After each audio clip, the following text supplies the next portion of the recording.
Hey everyone, I've got a question for you. How do you feel about commercials? Got another question for you. Would you pay $4 to $5 to watch one? Well, if you were an 8-year-old boy in 1986, you probably begged your parents to take you to the theater to do just that. And now, 35 years later and counting, my 6-year-old son wants to watch the very same 90-minute commercial that I am referring to. Ladies and gentlemen, start your nostalgia.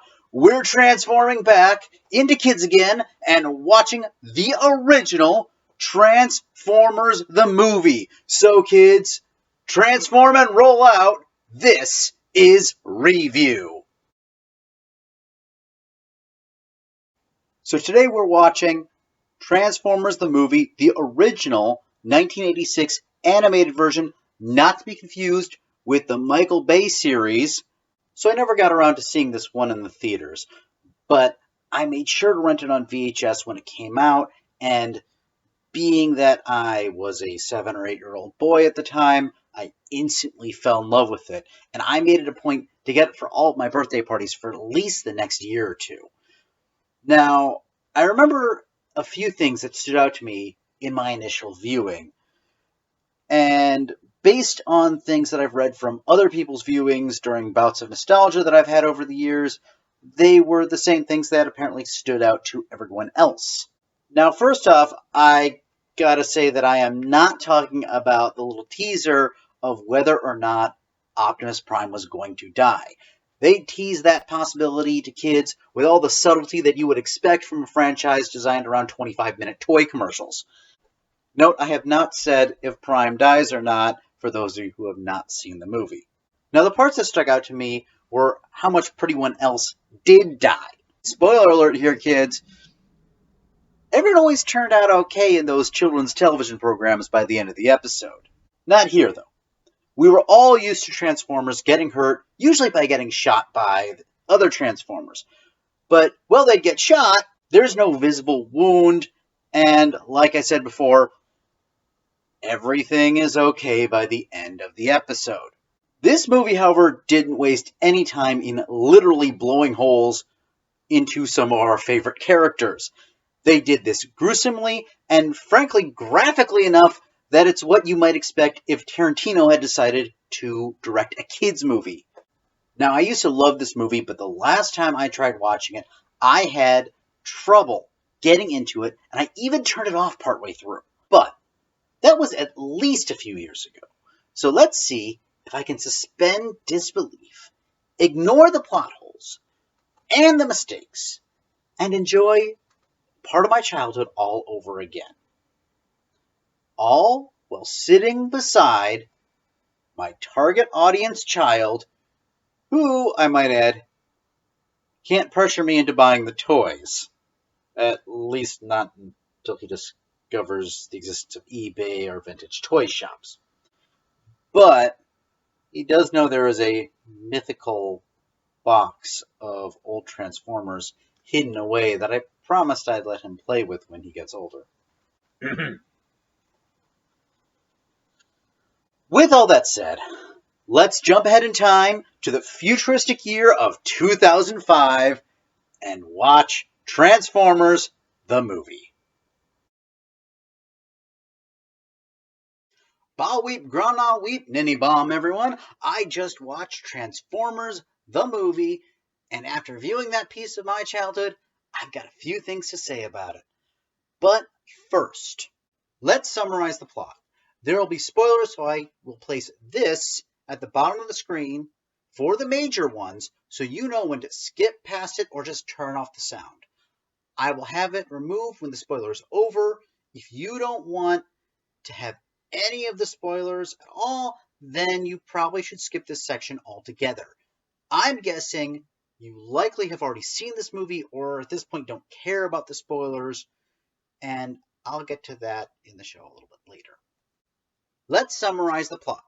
Now, for the sake of time, I am going to summarize the plot in the style of John Machida, which you guys probably know a little bit better as the Micro Machine Man, aka Autobot Blur, aka at the time this movie was made, the fastest talker alive. Here I go. The movie starts with the mechanical planet attacking and devouring another planet. We then get an 80s hard rock take on the Transformers theme as the opening credits roll. We are then told it is 2005 and the Decepticons have taken over control of Cybertron, with the Autobots planning an offensive to take it back. Spoiler! The Decepticons hijack an Autobot shuttle on its way to Earth. They brutally kill the crew, as well as the innocence of millions of children who are suddenly shown the horrors of combat in a way that G.I. Joe never prepared them for. However, their plans to slip into the Autobot base is thwarted when they are discovered by Daniel and Hot Rod. Daniel is the human child put in for the kids to relate to. Hot Rod is the main protagonist and new character / product. He's a brave, yet somewhat impulsive young Transformer, voiced by Judd Nelson. Yes, that Judd Nelson, and at the height of his career, I might add. Spoiler! During the battle, Optimus Prime and Megatron duke it out, with Prime eventually winning but being severely wounded and Megatron not faring much better. As Prime lay dying, he states how he will become one with the matrix of leadership, and one day an Autobot will use it to light their darkest hour. This indicates to the audience that the Autobots have a religion of sorts, complete with artifacts, an afterlife, and even prophecy, all of which probably goes clear over the heads of every child in the audience. He then passes the Matrix, and by extension, leadership of the Autobots, onto Ultra Magnus. Spoiler! Prime then dies. The overpriced popcorn people are eating becomes salted by the tears of children who just watched their hero die, and parents are left to console their child while wondering the question that my parents asked: how can a robot die? Myself and my friends understood this perfectly, but my parents had trouble. But instead of trying to explain it again, I'll just take a cue of what I learned later when I became a teenager about my parents in general, and I'll just say, Mom, Dad, you just don't get it. Why can't you get it? Meanwhile, Megatron and the other Decepticons who were injured in the battle are unceremoniously dumped into space by the Decepticons who got through the battle unscathed. The injured Decepticons are then brought to the planet Unicron, the monster planet that devoured another planet in the opening, a literal War of the Worlds that is fitting since it is voiced by Orson Welles. Yes, that Orson Welles! Unicron wants the Matrix destroyed, so he enlists the help of the damaged Decepticons in exchange for reformatting and giving them new bodies for kids to bug their parents to buy the toy versions of.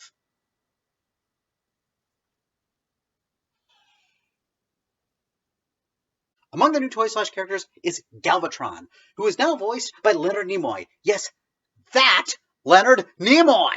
Spoiler, the Decepticons get the Matrix, destroying Ultra Magnus in the process. By the way, Ultra Magnus is voiced by Robert Stack. Yes, that Robert... What, you don't know who Robert Stack is? He was Rex Kramer. Captain Kramer. Agent Fleming? Alright, if those two roles don't tell you who he is, then this is just going to have to remain an unsolved mystery. If you know the identity of this actor, please contact your local fan club or call our toll-free number.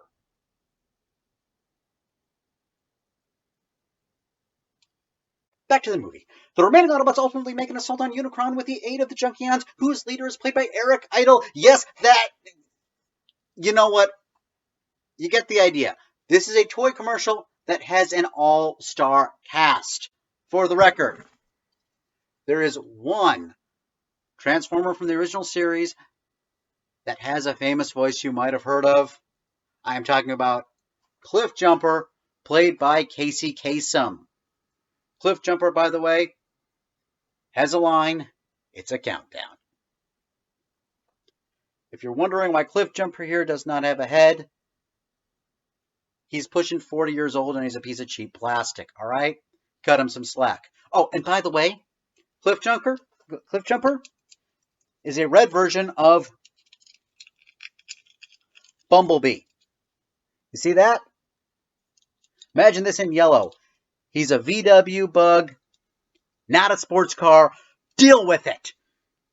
Can't believe this. Done. Everyone's favorite. He was just a regular car.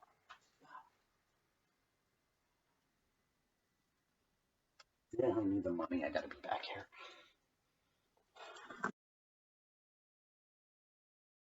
Now, rather quickly, there were some things that stuck out in the movie. The animation.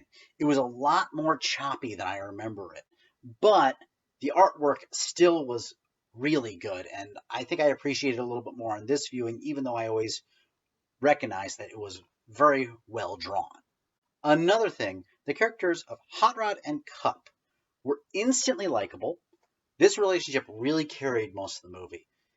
In general, the older characters seemed a lot less complex than the newer toys or characters. There's one thing that I really feel obligated to mention about this movie. If you are prone to seizures from flashing lights, I'm going to warn you, there's a lot of flashing lights in this movie. Anytime Unicron eats a planet, as well as several other times in this movie, we get this really annoying strobe effect. Now, I'm not sure if I ever noticed it before, but it's definitely there, and I got to warn people out there about that. There's one last thing about the plot when you take a look at it from a modern point of view. Let's get this straight. The Autobots control the Matrix. Unicron tasked the Decepticons with finding and destroying the Matrix. So I need to know, where's Neo and Morpheus in all of this? And if the Autobots are protecting the Matrix, does that make the Autobots the bad guys? And also in the Michael Bay movie, Megatron is voiced by Hugo Weaving, who plays Agent Smith. So now I'm just confused. Speaking of being confused, I know there are a bunch of plot holes in this, such as how it's never explained why the Junkions attacked the Autobots, Hot Rod and Cup stopped the fighting between them simply by showing up and giving a universal greeting, how Prime can take no damage from some hits and then later on be severely wounded by others, or the Decepticons are able to get from Earth to Cybertron in a matter of minutes. I could blame shoddy writing for this, poor editing, poor editing. The filmmakers maybe just didn't care because this is a glorified toy commercial.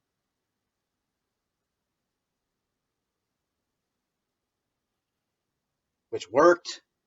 But instead, I'm going to blame Michael Bay on this. Sure, he had absolutely nothing to do with this movie. But when I look at his movies, I can tell this guy's got the worldview of a 15-year-old and the maturity of a frat boy. So if I can't find an excuse to rip on him, I'm going to make an excuse to rip on him. Tearing apart filmmakers who I love to hate aside, the question remains, does this movie hold up? Well, I have to say yes, but with a caveat, and I'm going to get to that in a minute. First off, I have to mention the soundtrack.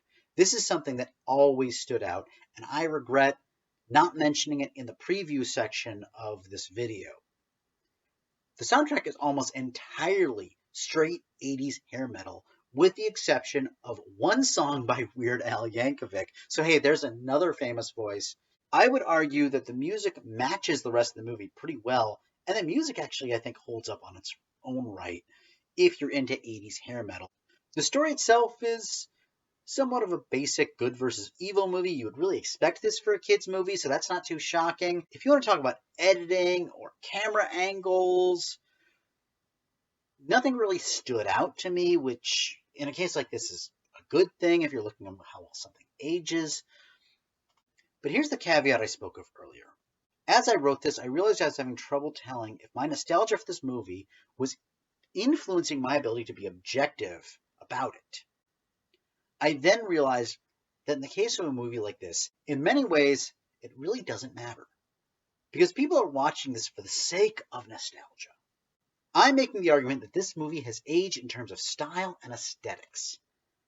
But if you last saw this 30 years ago, and you're expecting it to be just as great as you remember it when you were a kid, then that's going to be another issue altogether. This is the sort of movie where how much you enjoy it is really going to depend on what you're looking for. I've said the word nostalgia again and again, and I'm going to say it one more time, because for me, this movie is a nostalgia trip. Someone else might not be able to look past the flaws, and that's perfectly fair, and there are a lot of them. Is this a good movie? Well, in many respects, no, it isn't. Is it an entertaining movie? Well, I had a good time watching. My son definitely enjoyed it. But I'm watching this for some cool action scenes and, once again, nostalgia. My kid, he's the target audience. If you're looking for a quality piece of cinema, you're likely to be distracted by the many flaws of this movie. The bottom line is this movie really isn't any better or worse than what it was when it first came out. There's really nothing in this movie where our viewing of it would really change with the times, unless you count the fact that there's zero digital animation, and that it takes place 20 years in the future from when it was made, which, from the time of me making this video, is 15 years in the past. Also, by today's standpoint, some of the Autobots transform into some seriously dated vehicles. But hey, they mostly get destroyed to make way for the new, more futuristic models, many of whom, by this point, would be sitting in a junkyard as well if they were real. Hot Rod, Cup, Cliff Jumper. Sorry, guys. So that's all for my review and review of Transformers the movie. Feel free to like and drop comments below, and don't forget, nag your parents to buy review action figures wherever toys are sold. Okay, I don't have review action figures, but that would be cool. We'll see what the focus groups say on that one. How about this? Be sure to nag your parents to buy you YouTuber action figures wherever toys are sold. They're basically a bunch of overweight, middle-aged guys talking about random stuff. You pull the string in the back and they say, be sure to like and comment below. I've got dibs on that, all right? I'm copywriting that, all right? Anyone makes those, I want to cut.